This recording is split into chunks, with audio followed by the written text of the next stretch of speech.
Okay, so if you're a parent to a young kid, you know exactly what I'm talking about, right? That daily dance, or let's be real, the daily battle of just getting things done. From putting on shoes to cleaning up toys, it can feel like you're in a constant power struggle. Well, today, we're going to flip that script. We are going to walk through a super simple playbook that turns those moments of conflict into these surprising little opportunities for connection and, yes, even cooperation. So here's what we're going to do. First, we'll dive right into that daily power struggle and, really get what's going on. Then we'll shift our whole mindset. After that, I'm going to share two of my absolute favorite tools in the parenting toolkit, play and choice. And then we'll pull it all together into a playbook you can literally start using tonight. All right, let's just start right here. Picture this. Toys are everywhere, all over the floor. You take a deep breath, you try to be patient, and you ask, "Hey, can you please clean up your toys?" And what happens? A full-blown negotiation? A total meltdown? Or maybe just a flat-out no? If that sounds even a little bit familiar, you are in exactly the right place.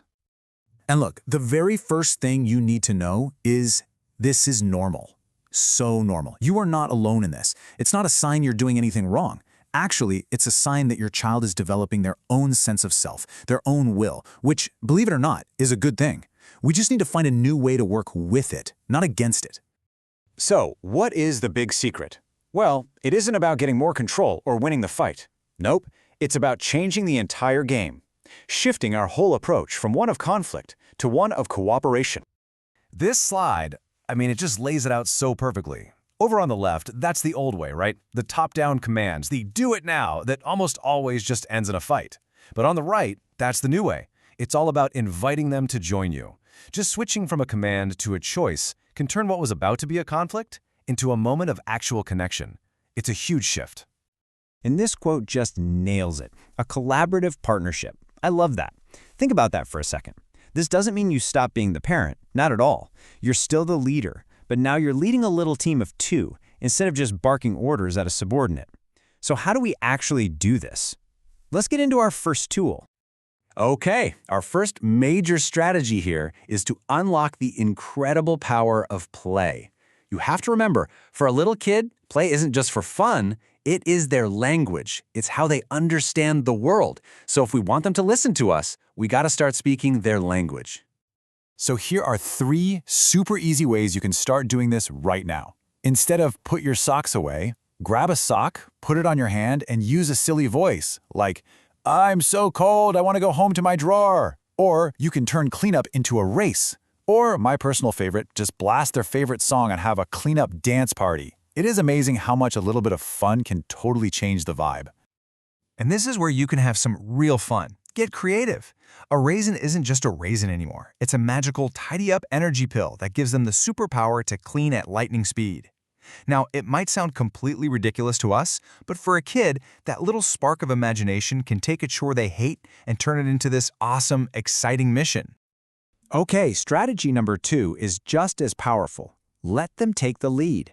Now hold on, this does not mean they get to run the house. It just means giving them a sense of ownership inside the boundaries that you're already setting. It all boils down to this one word, empowerment. Every single time we offer a small, manageable choice, we're basically handing them a little piece of control.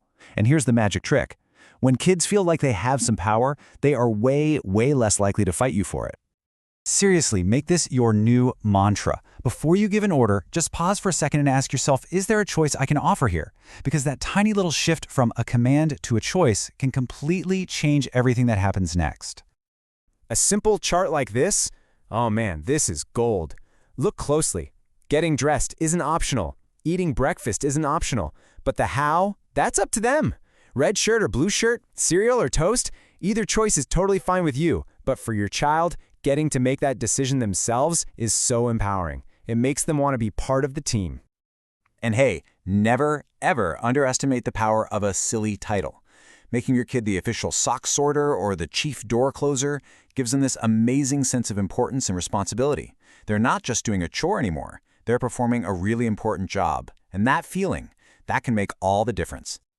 Okay, so let's pull this all together. Let's build your new playbook, a really simple approach for a much more cooperative and honestly, a more peaceful home. And it really just comes down to this. 2 things. That's it.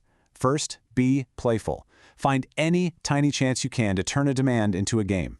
Second, give choices. Turn your orders into their opportunities to lead. That's the whole strategy: playfulness and choice. Those are the two keys that unlock cooperation. So I'm going to leave you with this final thought. What if getting through the day with your kid wasn't about winning some kind of battle of wills? What if instead it was more like a game that you could learn how to play and win together? By being playful and by offering choices, you're not just getting the toys cleaned up, you're building a stronger, happier connection with your child. And that is a game that is absolutely worth playing.